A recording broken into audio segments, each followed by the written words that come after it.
jungles of New Guinea,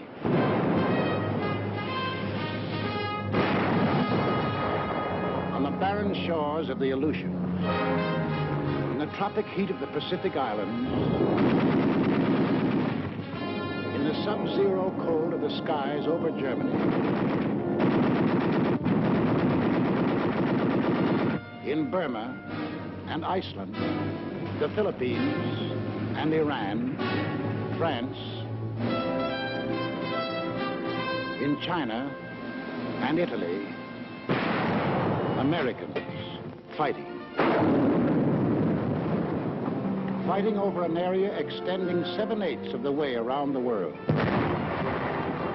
Men from the green hills of New England, the sun-baked plains of the Middle West, the cotton fields of the South, the close-packed streets of Manhattan, Chicago, the teeming factories of Detroit, Los Angeles, the endless stretching distances of the Southwest, men from the hills and from the plains, from the villages and from the cities, bookkeepers, soda jerks, mechanics, college students, rich man, poor man, beggar man, thief, doctor, lawyer, merchant, chief, now veteran fighting men. Yet 2 years ago, many had never fired a gun or seen the ocean or been off the ground. Americans, fighting for their country while half a world away from it. Fighting for their country, and for more than their country. Fighting for an idea. The idea bigger than the country. Without the idea, the country might have remained only a wilderness. Without the country, the idea might have remained only a dream.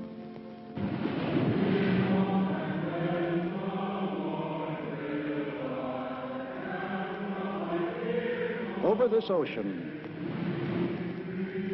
1607, Jamestown. 1620, Plymouth Rock. Here was America, the sea, the sky, the virgin continent. We came in search of freedom, facing unknown dangers rather than bend the knee or bow to tyranny. Out of the native oak and pine, we built a house, a church, a watchtower. We cleared a field, and there grew up a colony of free citizens. We carved new states out of the green wilderness: Virginia, Massachusetts, Rhode Island, Carolina. Then came the first test in the defense of that liberty. 1775, Lexington. Our leaders spoke our deepest needs. Colonists are by the law of nature free-born, as indeed all men are. It is the right of the people to alter or abolish it, and to institute new government. These are the times that try men's souls.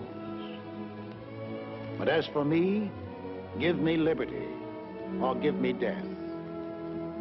In the midst of battle, it happened. The idea grew. The idea took form. Something new was expressed by men, a new and revolutionary doctrine, the greatest creative force in human relations. All men are created equal. All men are entitled to the blessings of life, liberty, and the pursuit of happiness. That's the goal we set for ourselves. Defeat meant hanging. Victory meant a world in which Americans rule themselves. 1777, Valley Forge. We fought and froze, suffered and died. For what? For the future freedom of all Americans. A few of us doubted and despaired. Most of us prayed and endured all. 1781, Yorktown. Now we were a free, independent nation. The new idea had won its first test. Now to pass it on to future Americans. The Constitution, the sacred charter of we the people. The blood and sweat of we the people. The life, liberty, and happiness of we the people. The people were to rule, not some of the people, not the best people or the worst, not the rich people or the poor, but we, the people, all the people.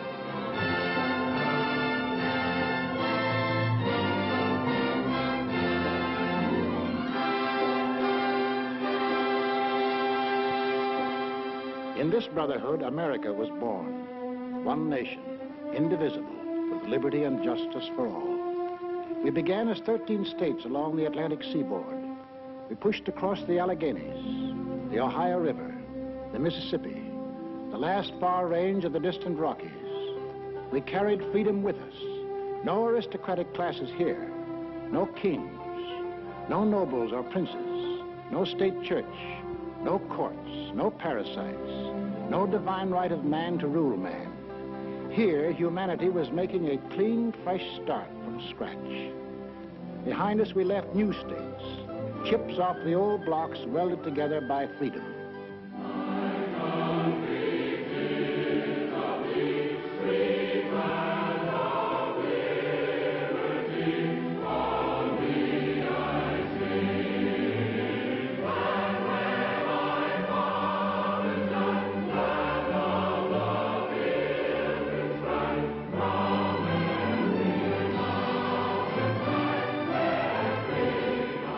Until finally we were one nation, a land of hope and opportunity that had arisen out of a skeptical world. A light was shining, freedom's light. From every country and every clime, men saw that light and turned their faces toward it. Give me your tired, your poor, your huddled masses yearning to breathe free, the wretched refuse of your teeming shore. Send these, the homeless, tempest-tossed, to me. I lift my lamp beside the golden door.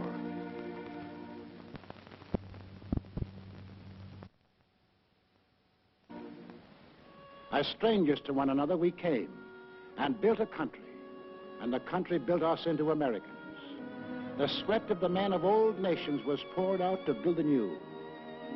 The sweat of our first settlers, the English, the Scotch, the Dutch, building the workshop of New England, of the Italian in the sulfur mines of Louisiana, of the Frenchman and the Swiss in the vineyards of California and New York State, of the Dane, the Norwegian, the Swede, seeding the good earth to make the Midwest bloom with grain, of the Pole and the Welshman, of the Negro harvesting cotton in the hot southern sun,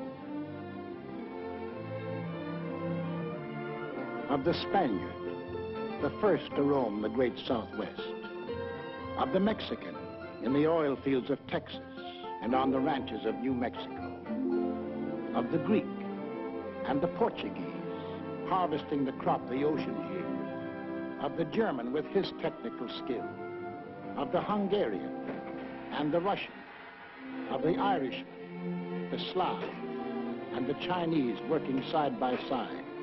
The sweat of Americans, and a great nation was built.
The sweat of the men of all nations built America.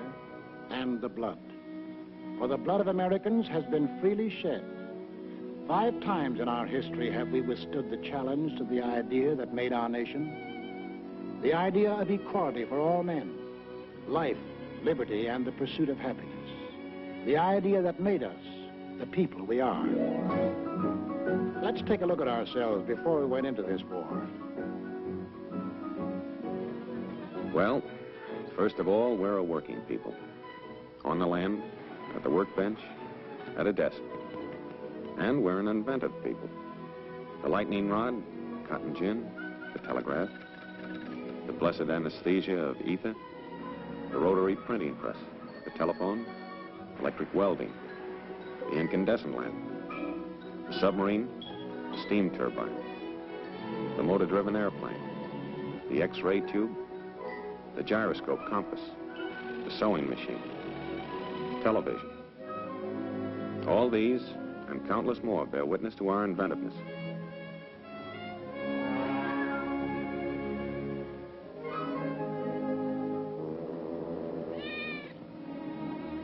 And this inventiveness and enterprise, plus our hard-won democratic ideal of the greatest good for the greatest number, created for the average man the highest standard of living in the world. 32.5 million registered automobiles, 2/3 of all the automobiles there are in the entire world.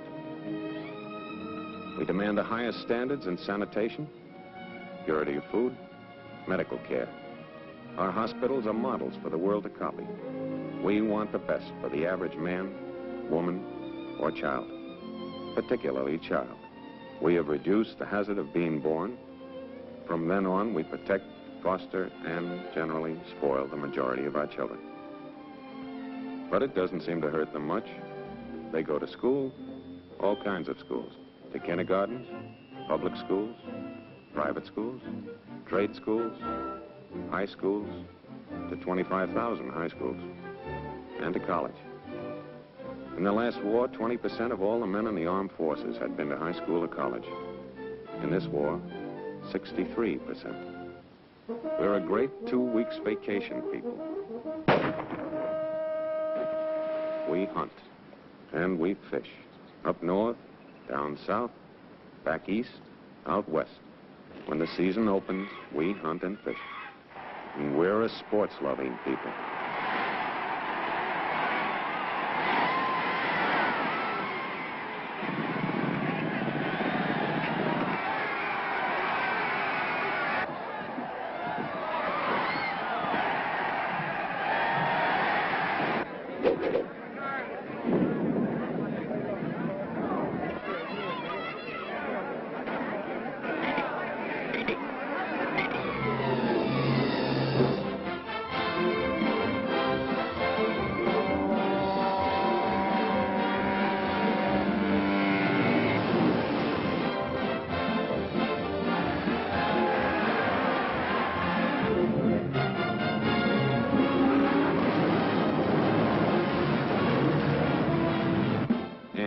Probably the travelingest nation in all history. We love to go places. We have the cars, we have the roads, we have the scenery. We don't need passports, but sometimes we need alibis. We sleep by the road, we eat by the road. The foreigner is enchanted and amazed by what we like to put on our stomachs.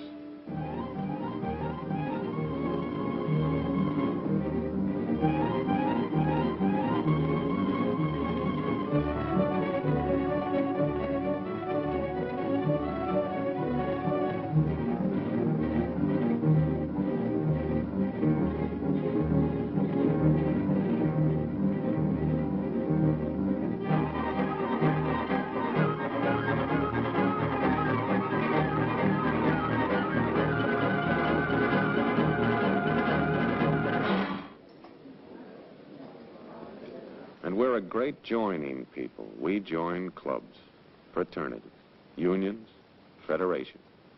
Shove a blanket us, we'll sign up. Radios, we have one in the living room. When you think of refreshment, think of the dining room, the bedroom, the bathroom, in our cars, And in case of acid indigestion, in our hands and up our sleeves. does your cigarette taste different lately? Music, we couldn't be without it.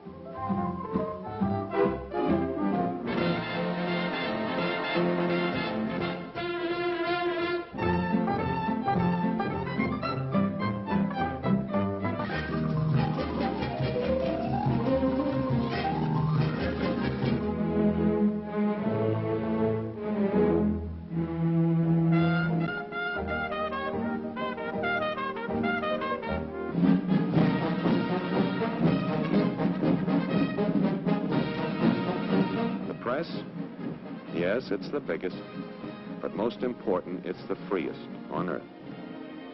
Over 12,000 newspapers of all shades of opinion, books on every conceivable subject, and more than 6,000 different magazines, not counting the comics. Churches, we have every denomination on earth. 60 million of us regularly attend, and no one dares tell us which one to go to. We elect our own neighbors to govern us.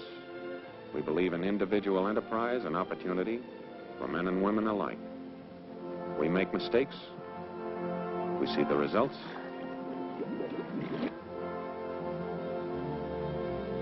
We correct the mistakes. We skyrocket into false prosperities and then plummet down into false, needless depressions.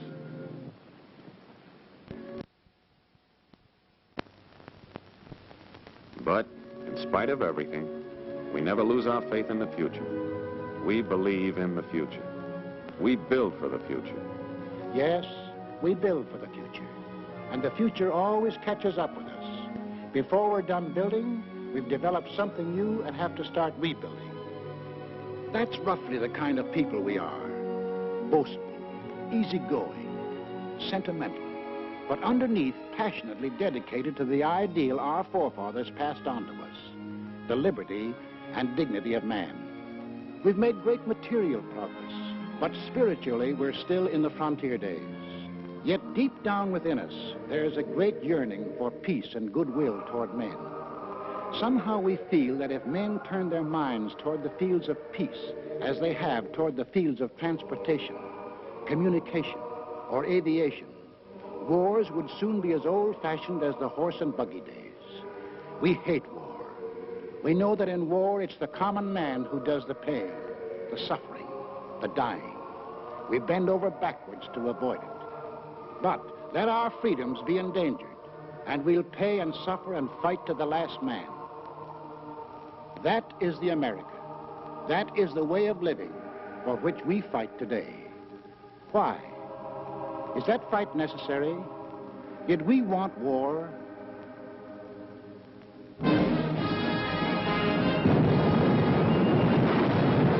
In 1917, before most of you fighting men were born, our fathers fought the First World War to make the world safe for democracy, for the common man. They fought a good fight and won it. There was to be no more war in their time or their children's time. Faithful to our treaty obligations, we destroyed much of our naval tonnage. Our army went on a reducing diet until it became little more than a skeleton. For us, war was to be outlawed. For us, Europe was far away. And as for Asia, well, that was really out of this world, where everything looked like it was torn from the National Geographic. Yet, in this remote spot in Asia, in 1931, while most of you were playing ball in the sandlots, this war started. Without warning, Japan invaded Manchuria.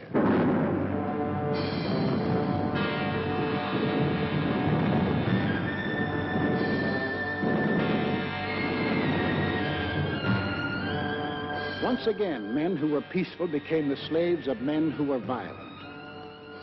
In Washington, D.C., our Secretary of State made a most vigorous protest. The American government does not intend to recognize any situation, treaty or agreement, which may be brought about by means of aggression. But we, the people, hadn't much time to think about Manchuria. We were wrestling with the worst depression in our history. Some of us were out of jobs. Some of us stood in bread lines. Some of us suffered homemade aggression. Some of us were choked with dust. Some of us had no place to go. 2 years later, in 1933, while most of you were graduating from high school, we read that a funny little man called Hitler had come into power in Germany.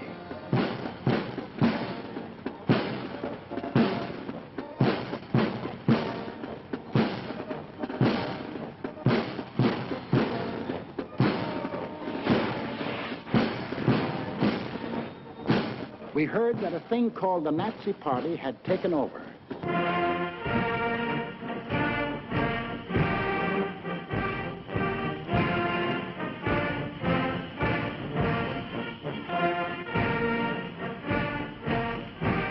Today we rule Germany, tomorrow the world. What kind of talk was that? It must be only hot air. In 1935, about the time you had your first date, we read that strutting Mussolini had attacked far-off Ethiopia.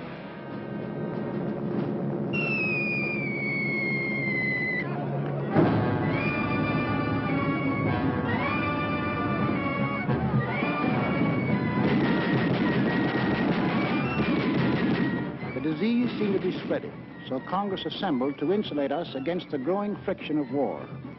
We want no war. We'll have no war, save in defense of our own people or our own honor. Toward this end, our chosen representatives passed the Neutrality Act. No nation at war could buy manufactured arms or munitions from the United States. In 1936, when you were running around in jalopies, we were disturbed by news from Spain.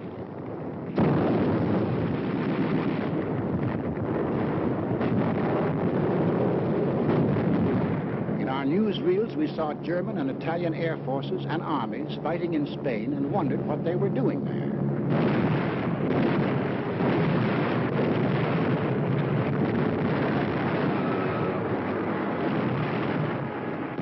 For the first time, we saw great cities squashed flat, civilians bombed and killed.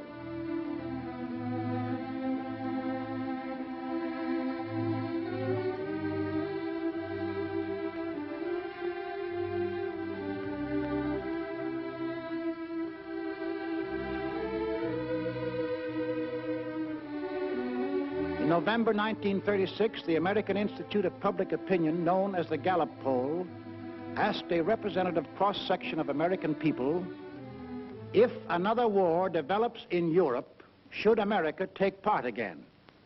No. 95%. We the people had spoken. 19 out of 20 of us said, include us out. To further insulate ourselves, we added a cash and carry amendment to the Neutrality Act. Not only wouldn't we sell munitions, but we wouldn't sell anything at all, not even a spool of thread, unless warring powers sent their own ships and paid cash on the line. In 1937, the press services received a flash from Asia.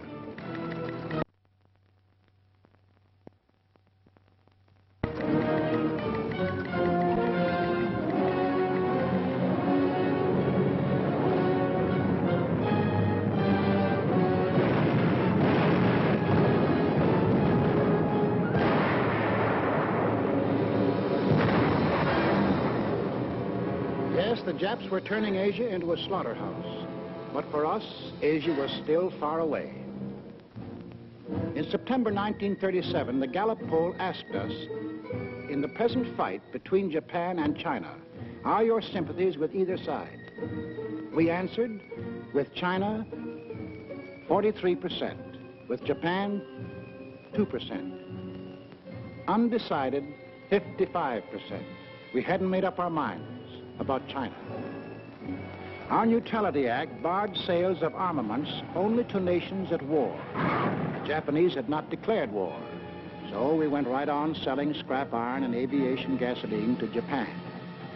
In March 1938, Hitler had not declared war either, but his goose-stepping army suddenly smashed in and occupied all the soil of Austria.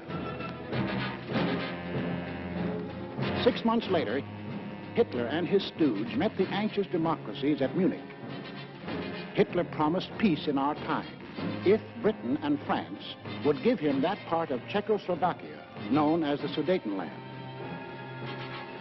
Britain and France gave him that part of Czechoslovakia, hoping to avert war.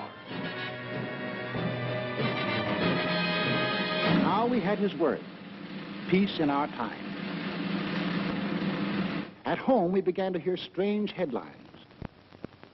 Extra, extra, FBI captured German agent. Read all about it, Nazi Spygate captured. We sat in our theaters unbelieving as motion pictures exposed Nazi espionage in America. As Germans, we know that if America is to be free, we must destroy the chain that ties the whole misery of American politics together. And that chain is the United States Constitution. Could these things really be? Yes, these subversive acts were happening in real life every day. German-American bonds, organized for the purpose of destroying us, marched under our very noses.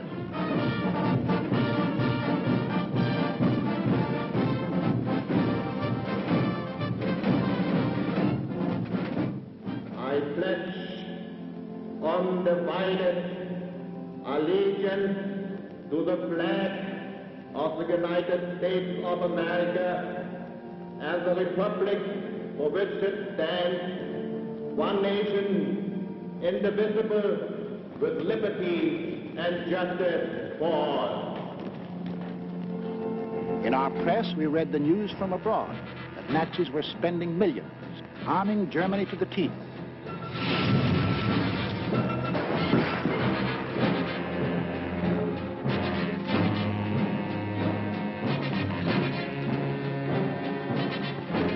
We read that the Tokyo Diet was appropriating tremendous sums, converting Japan into one vast munitions plant.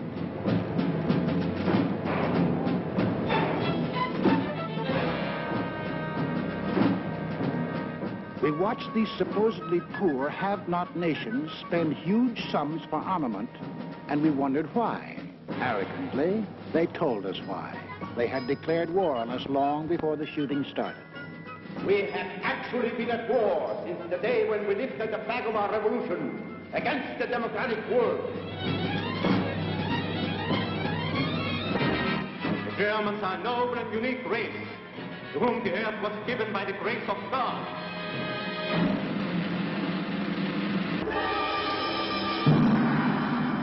The world must come to look up to our emperor as the great ruler of all nations.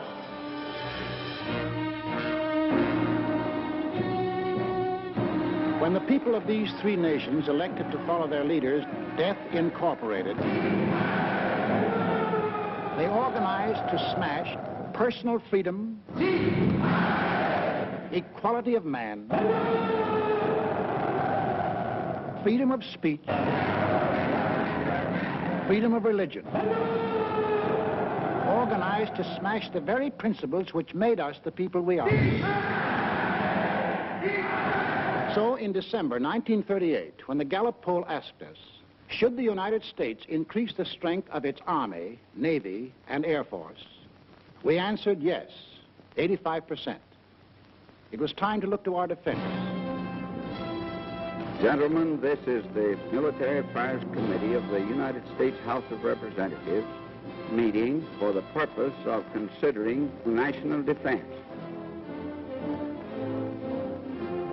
The Navy is asking for an increase of 25% in authorized naval tonnage in view of the grave international situation. Congress, reflecting the voice of the people, appropriated the largest sum for military use ever voted during peace in American history. We didn't dream that a few years later it would look like peanuts. On March 14, 1939, Adolf Hitler broke the pledge he made at Munich. he took over all the rest of Czechoslovakia. There would be no more peace in our time. April 7th, 1939, as we here in America observe Good Friday,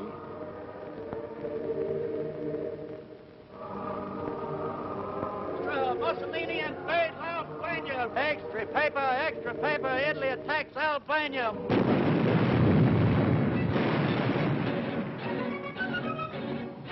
the picture was becoming clear. The conquering forces of violence were being set loose in the world. Where would they stop? In a last desperate effort to avert a world war, President Roosevelt, as a neutral, sent messages to Hitler and Mussolini, asking their promise to respect the independence of 30 free countries. To Adolf Hitler, this message was a huge joke as he repeated the names to a jeering Reichstag.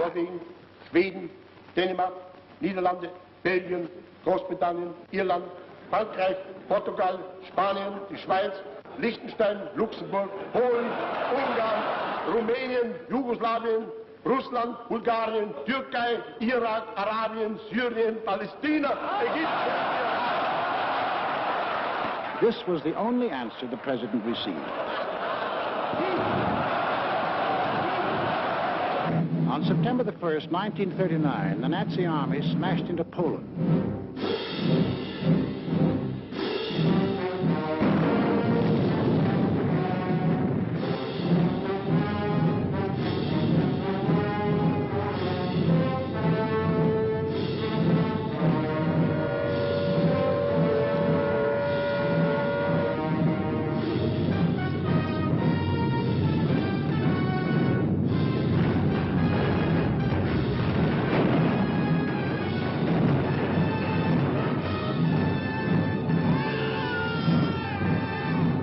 England and France had a treaty with Poland.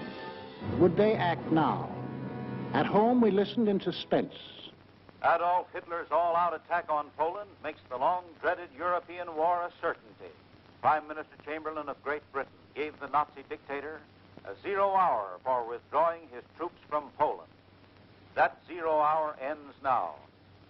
At this time, we transfer you to London for an important announcement by the British Prime Minister.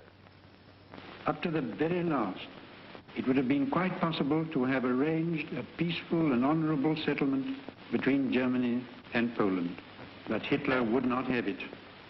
But a situation in which no word given by Germany's ruler could be trusted, and no people or country could feel itself safe, had become intolerable. Now, may God bless you all, and may He defend the right. For it is evil things that we shall be fighting against. And against them I am certain that the right will prevail. 6 hours after Great Britain declared war on Nazi Germany, the Republic of France followed. All France is in a maelstrom of activity. The Maginot Line has already opened fire on the Germans. The sparring is ended. World War II has begun.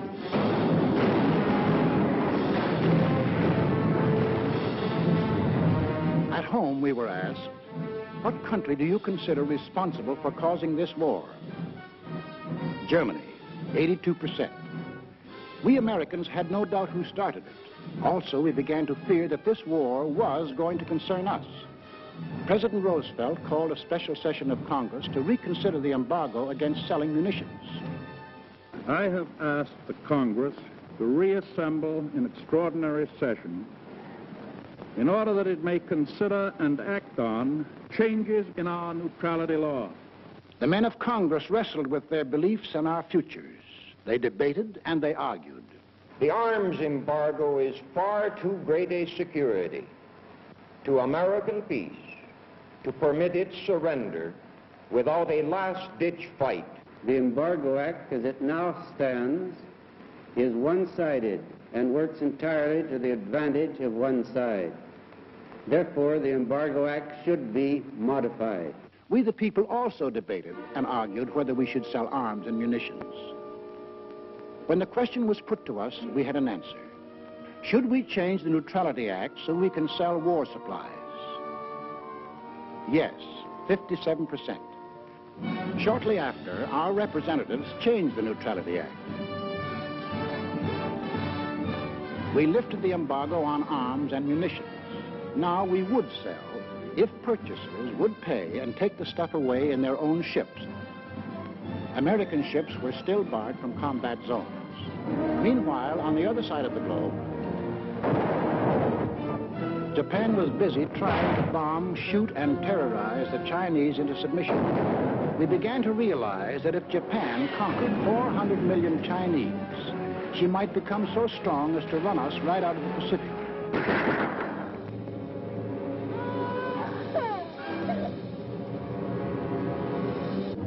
You will remember that 2 years earlier, in September 1937, when we were asked, in the present fight between Japan and China, are your sympathies with either side? Only 43% were with China. Most of us were undecided. In June 1939, when we were asked the same question, 74% said we were with China.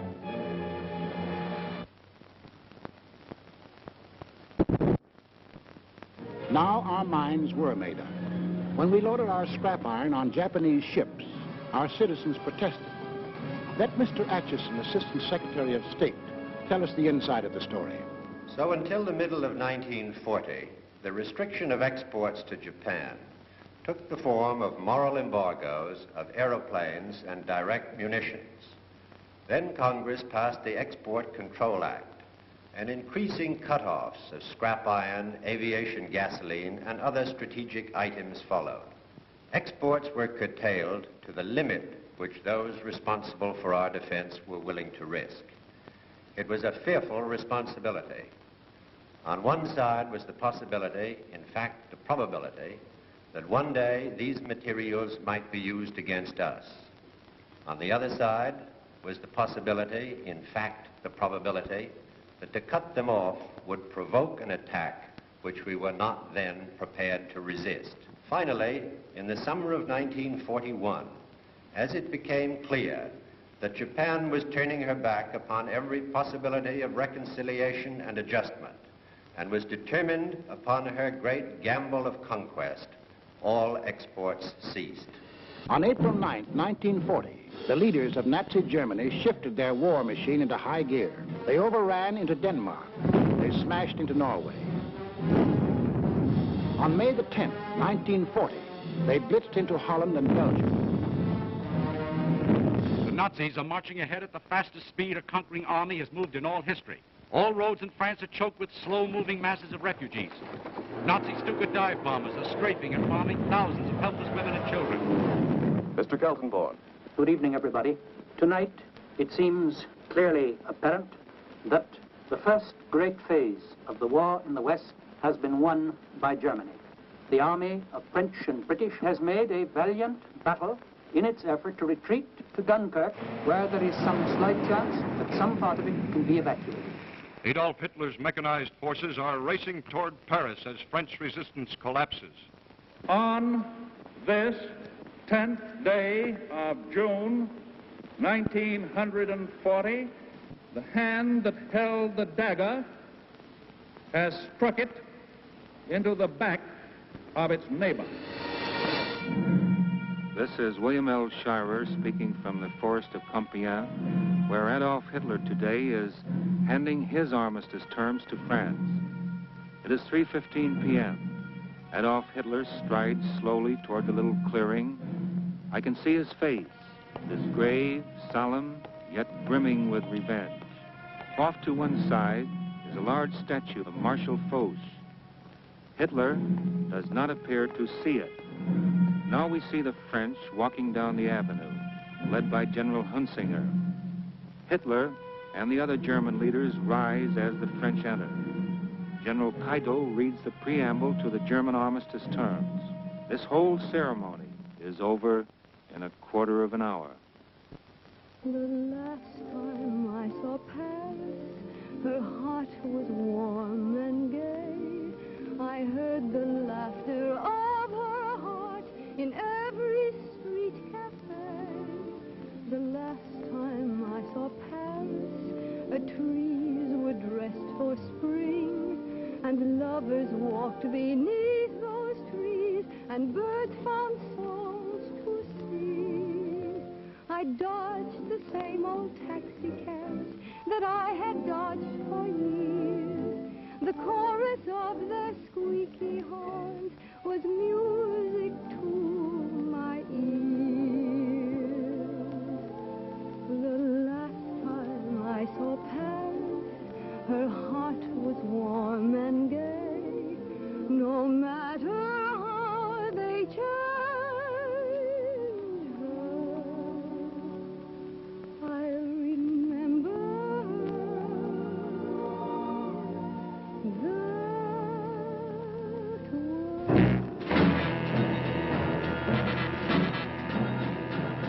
conquering armies now stood on the shores of the Atlantic.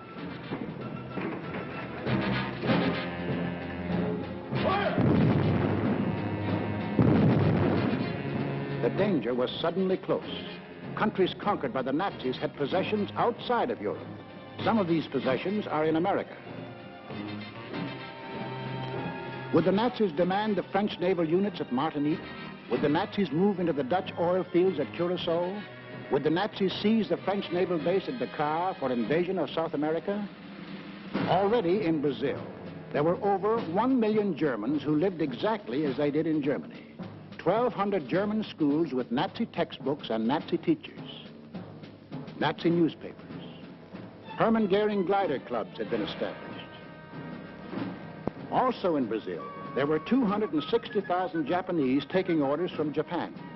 In Ecuador, within easy bombing range of the Panama Canal, German airlines had been established. German pilots were reserve officers of the Luftwaffe. The German transport planes had bomb racks already built in. In Argentina, German athletic clubs similar to the Hitler Youth Movement had been organized exclusively for Germans. Here was a fifth column ready to take over. In Havana, we met with 20 other American republics. There must not be a shadow of a doubt anywhere as to the determination of the American nations not to permit the invasion of their hemisphere by the armed forces of any power or any possible combination of powers. 20 American nations stood firm.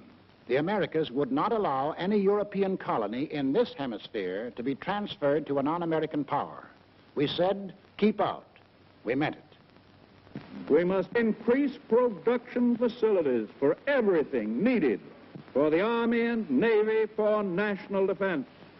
I believe that this nation should plan at this time a program that will provide us with 50,000 military and naval planes. To protect our shores, we authorized construction of a two-ocean navy, the greatest the world has ever known. At least it would be the greatest navy when completed in 1944. But then, in 1940, it was only a paper navy. Our fighting forces at that time consisted of an army of 187,000 men, a navy of 120,000, and this dot was the Air Corps, 22,387 strong. All told, 330,000 men. We had makeshift supplies, makeshift equipment, stovepipes for cannon, bags of flour for bombs, and trucks were labeled tanks.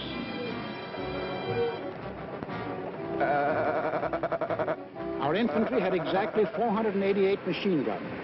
We possessed 235 pieces of field artillery, 10 light and 18 medium tanks. That was the Army of the United States in May 1940, the month in which the Nazis overran France. So we called our Minutemen, the National Guards of the 48 states, and placed them into federal service.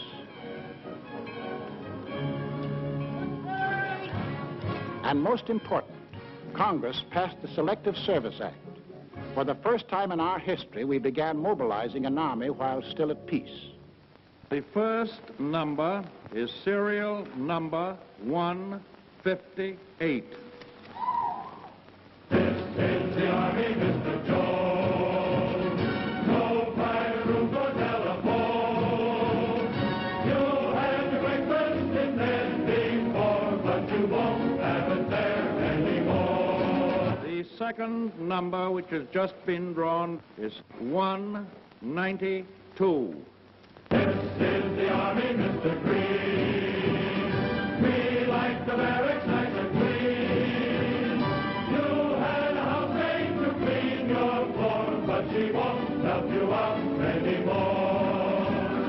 Do what the buglers command. They're in the Army and not in a band. This is the Army, Mr. Brown. You and your baby went to town. She had you worried, but this is war, and she won't worry you anymore. More, so she won't worry you anymore.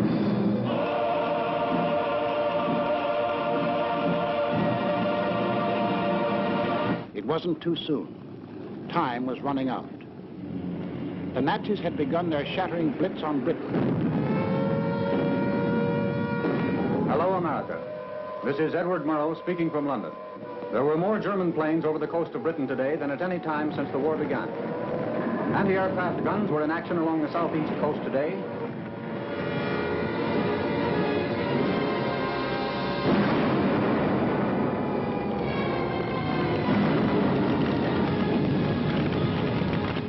Back on Main Street, USA, daily we followed Britain's life struggle. For if Britain died, we would be in grave peril. Our first line of defense in the Atlantic, the British fleet, might go to Nazi Germany. We would be unprotected, our shores, our people, our homes endangered. Britain must not fall. In our harbors, idle and rotting, lay ancient destroyers. They had been built for World War I. But this was World War II, and this gave us an idea. 50 tired, over-aged destroyers were revitalized, transferred to Great Britain.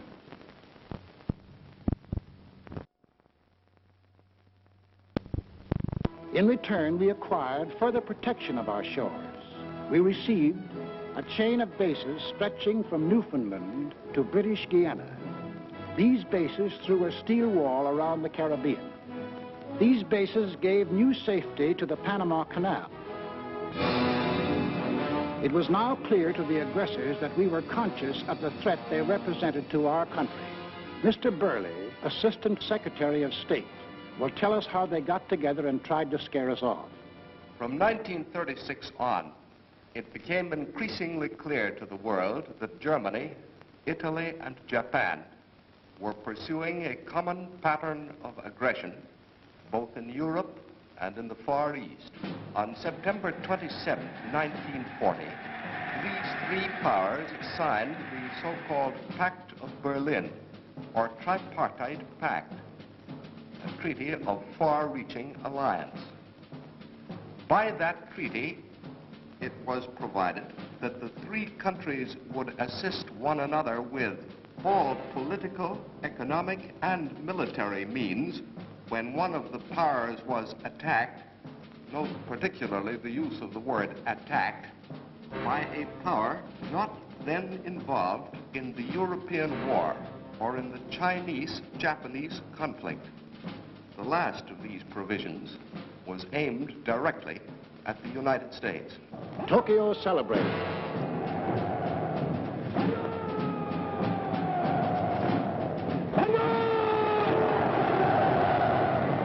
Rome cheered.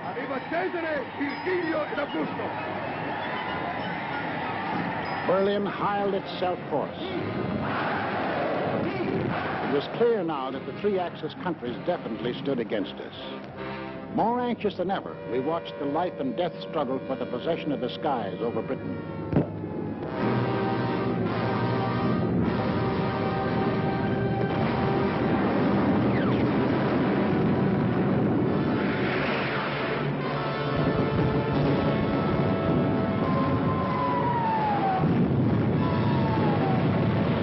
Despite the propaganda and confusion of recent months, it is now obvious that England is losing the war. England will not only survive, England will win.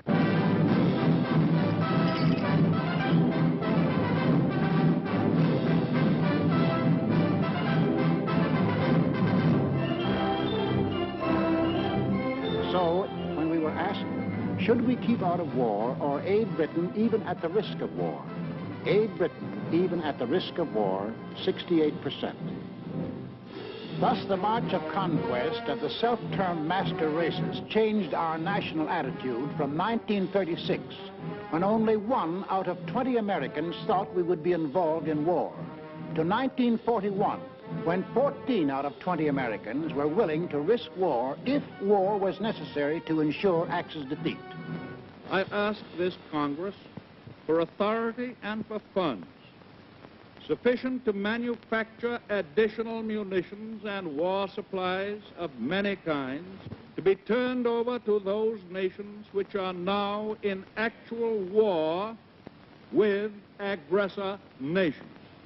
our most useful and immediate role is to act as an arsenal for them as well as for ourselves.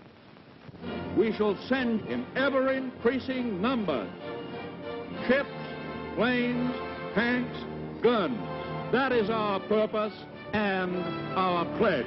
By an overwhelming majority, Congress passed Lend-Lease, Bill number 1776, another declaration of independence. Independence from tyranny, 1941 style. On April 6, 1941, the Nazi juggernaut overran into Yugoslavia and Greece.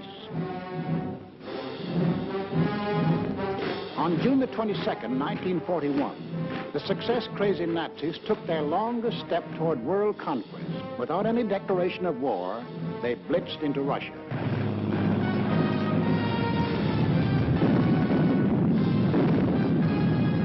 We were determined not to let down any nations defending themselves against unprovoked attack. So we extended Lend-Lease to these new victims. Now, the Lend-Lease products of our factories were being unloaded in the bombed ports of Great Britain, at the Red Sea ports for the British in Africa. Lend-Lease was being hauled over the Burma Road to China. Lend-Lease was piling up in Murmansk and Iran for Russia. Why did we supply war materials to the countries defending themselves against Axis aggression? Was it our natural sympathies for people unwilling to lose their freedom? Was it our ancient antagonism to conquerors imposing their rule on others by force? Yes, partly. But principally, it was because the American people had become certain that they were on the list of free nations to be conquered. Two worlds are in conflict, two philosophies of life. One of these two worlds must break asunder. And we were the leading example of that free world that Hitler was committed to breaking asunder. What would have been our defensive position if the aggressors had succeeded in conquering Britain, Russia, and China? German conquest of Europe and Africa would bring all their raw materials, plus their entire industrial development, under one control.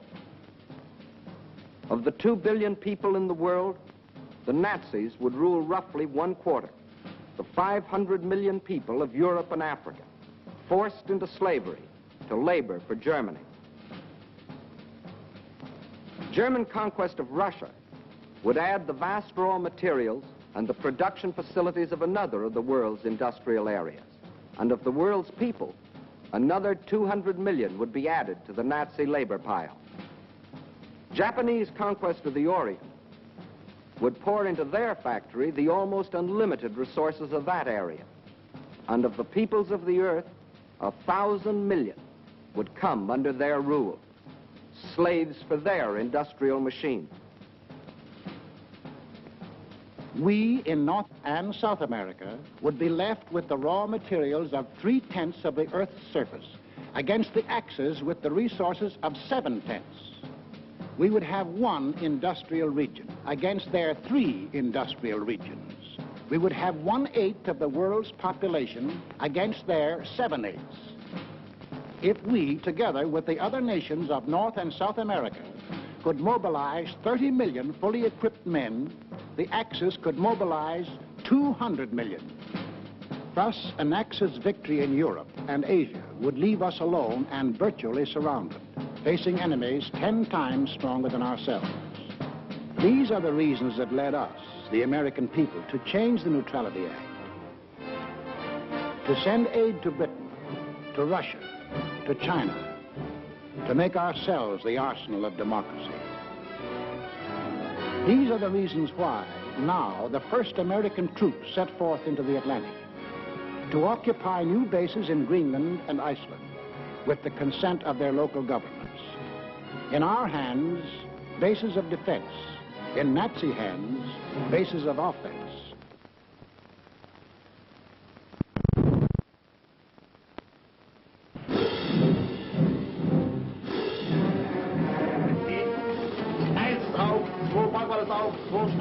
The Germans opened unrestricted submarine warfare.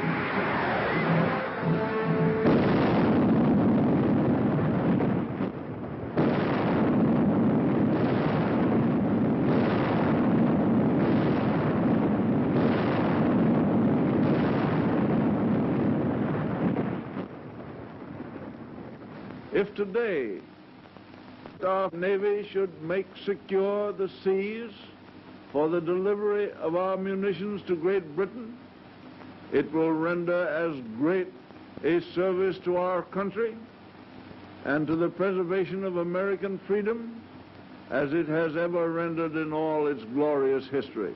We want those cargoes protected. An aroused Congress repealed the entire Neutrality Act. We armed our merchants, and for the first time, they steamed into combat zones to deliver Lend-Lease. While this was going on in the Atlantic, the Japs, by a so-called agreement with the puppet government of defeated France, moved in on Indochina.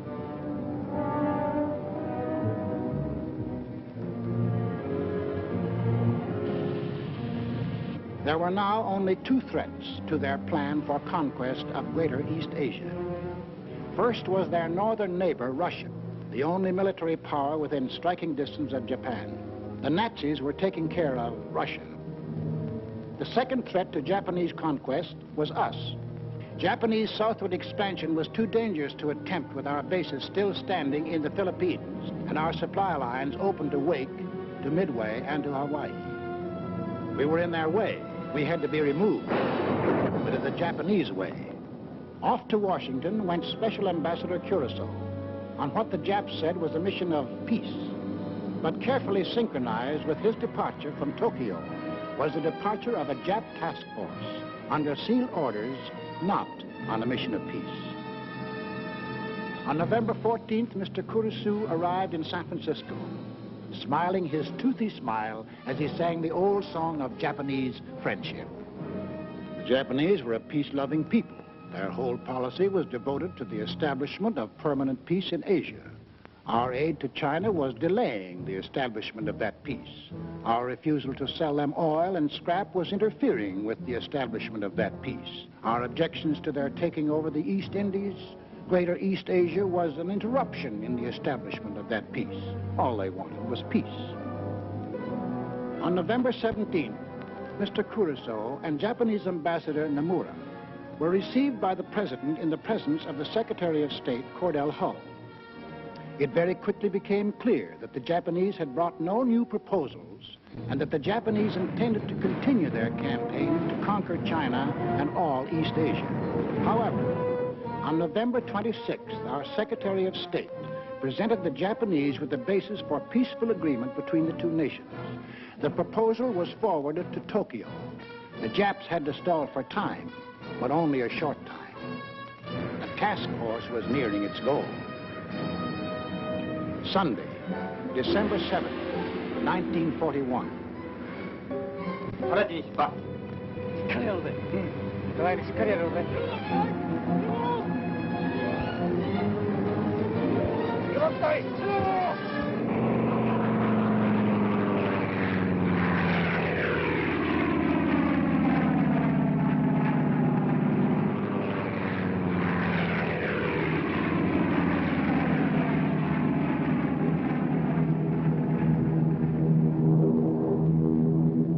p.m. Eastern Standard Time. The Japanese emissaries are expected at the State Department to keep a 1 o'clock appointment they had requested in order to present their answers to our proposals. 1:05 p.m. The Japanese planes are approaching Hawaii.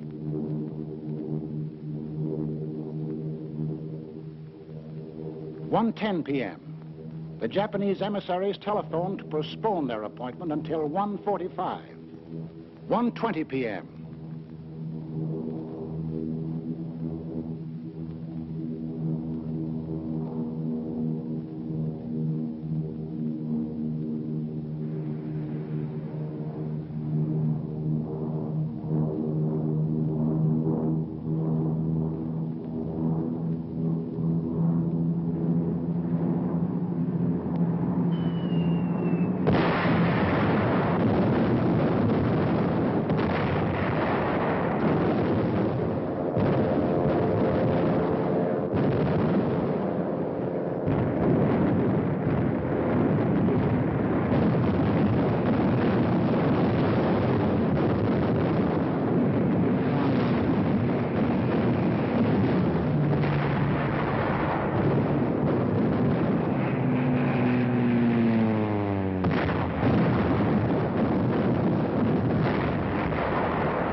2 p.m.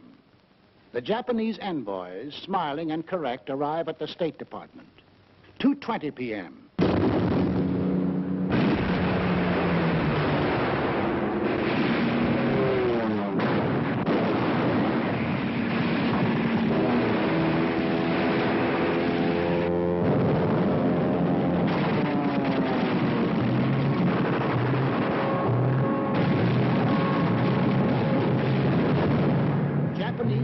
Had been sowing death and destruction for an hour on American outposts in the Pacific when the Japanese envoys presented a memorandum to Mr. Hull.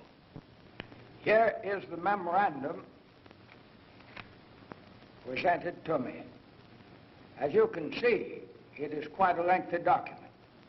I read it hurriedly, discovering that it contained a recital of monstrous accusations against the United States, charging it, among other things, with, quote, scheming for the extension of the war, preparing to attack Germany and Italy, two powers striving to establish a new order in Europe, and ignoring Japan's sacrifices in the 4 years of the China affair, menacing the empire's existence itself, and disparaging its honor and prestige.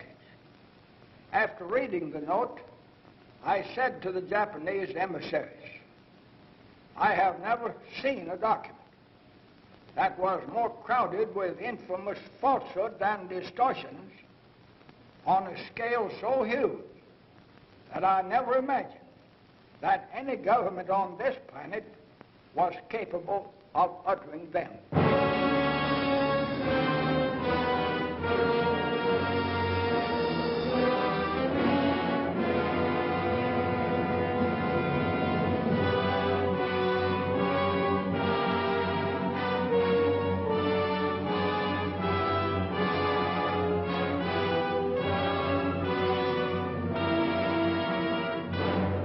I ask that the Congress declare that since the unprovoked and dastardly attack by Japan on Sunday, December 7, 1941, a state of war has existed between the United States and the Japanese Empire.